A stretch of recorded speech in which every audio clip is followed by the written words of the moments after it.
सो दोस्तों नमस्कार। फाइनली हम फिर एक बार हाजिर हैं आप सबके बीच में एंट्रेंस रोजगार पर। तो दोस्तों हम फिर से आज हाजिर हैं नंबर सिस्टम का पार्ट 2 लेकर के, जिसमें हम आप सबको बीच में पढ़ाएंगे कि कैसे आपको पता चलेगा कि कौन सी क्रमागत संख्याएं हैं, कौन सी क्रमागत सम संख्याएं हैं, कौन सी क्रमागत विषम संख्याएं हैं। जो भी टॉपिक हम पढ़ाने वाले हैं पहले उनको लिख देते हैं तो आप लोग समझ जाएंगे।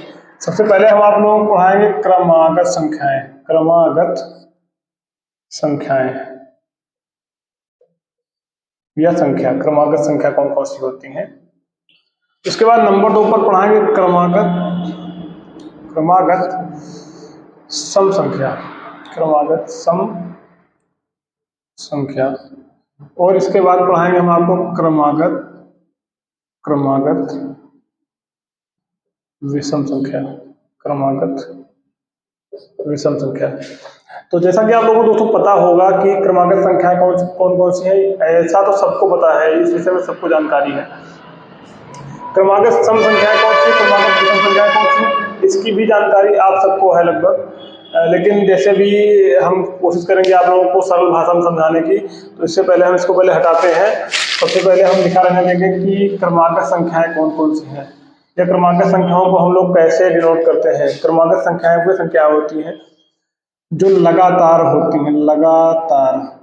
मान लीजिए हमने शुरुआत की 1 2 3 4 5 6 7, इस तरह से जाते हैं, कहीं तक भी जाएंगे अगर लगातार हम जाएंगे तो उनको लगातार सम संख्याएं ही बोलते हैं, ठीक है। तो इसका तो ये उदाहरण हो गया, आप लोगों को नोट कर लेना चाहिए इसको। लेकिन इसके बाद फिर हम बात करेंगे कि क्रमागत सम संख्याओं के साथ साथ क्रमागत विषम संख्याएं। अभी तो हम पढ़ रहे थे क्रमागत संख्याएं, इसके बाद हम लोग पढ़ेंगे क्रमागत सम संख्याएं कौन कौन सी होती हैं, तो उसको भी देखेंगे हम। उसको देखने से पहले ध्यान दीजिएगा, आप लोग अगर नए हैं तो मेरे चैनल को लाइक शेयर सब्सक्राइब जरूर करें, जिससे हमको आगे बढ़ने में मदद मिलेगी। अगर आप हमारे चैनल को सब्सक्राइब कर चुके हैं तो शेयर करना उससे जारी रखें और लाइक भी करें चैनल को। तो दोस्तों हम आगे बढ़ते हैं, इसको हटाते हैं। इसको जब हटाएंगे, हटाने के बाद हम यहाँ पर अभी हेडिंग डालेंगे क्रमागत सम संख्याएं, क्योंकि मेरा आज ब्लैक मार्कर थोड़ा कम काम कर रहा है, तो कोशिश करते हैं उससे लिखने की।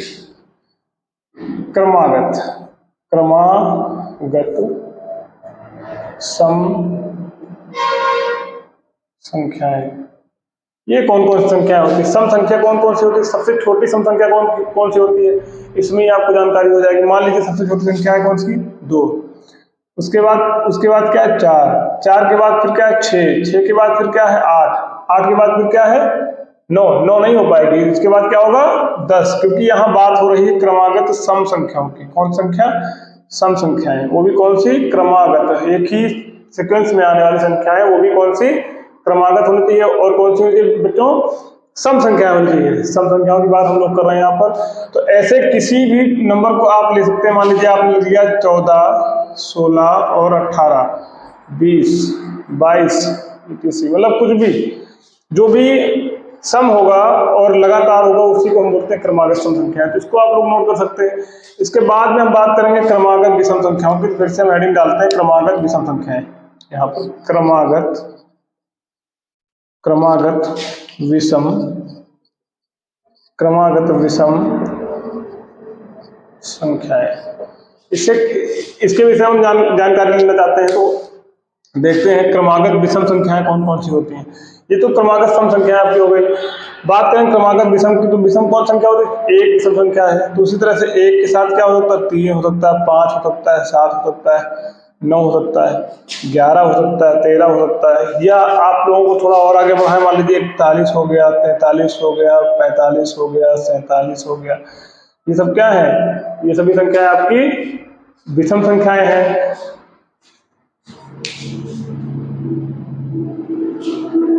तो ये क्रमागत विषम संख्याएं आपकी।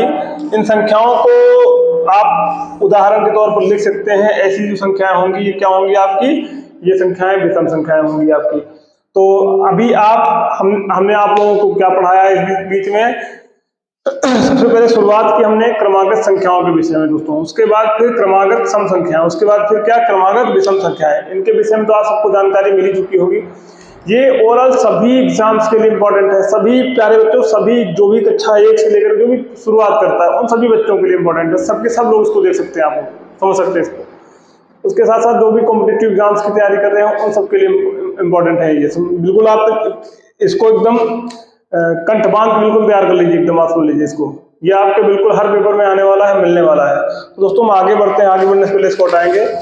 अभी हम लोग बात करेंगे कि क्रमागत संख्याएं और क्रमागत जो संख्याएं होती हैं, सम हो या विषम, उन संख्याओं के विषय में हम ये जानकारी अभी यहाँ पर आप लोगों को देंगे कि उनका योग या उनका अंतर या कुछ संख्याओं का योग दे दिया जाता है तो उन संख्याओं में कौन सी संख्या पहली है, कौन सी बड़ी है, कौन सी छोटी है, इनके विषय में कैसे जाएंगे। मान लीजिए उदाहरण देते हैं आपको, क्रमागत संख्याओं का योग ज्ञात करना या क्रमागत संख्याओं का योग दिया गया है तो सबसे छोटी संख्या ज्ञात करना,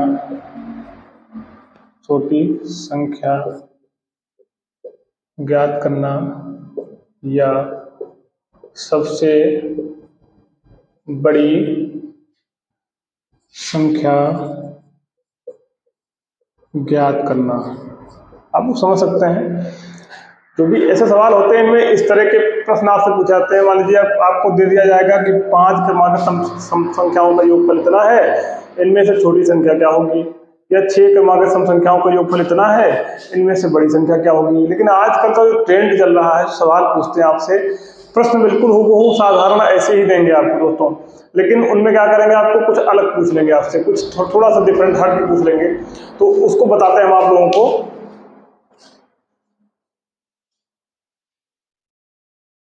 उसके विषय में समझते हैं। जैसे जो भी प्रश्न आपको मिलते हैं यहाँ पर, मान लीजिए एक सवाल हम आपको लिख के देते हैं यहाँ पर, उसको कैसे सॉल्व करना है आपको कंपटीशन के एग्जाम में, या कैसे आपको इसको बेसिक सॉल्व करना है, उस दोनों विषय में बताएंगे आपको।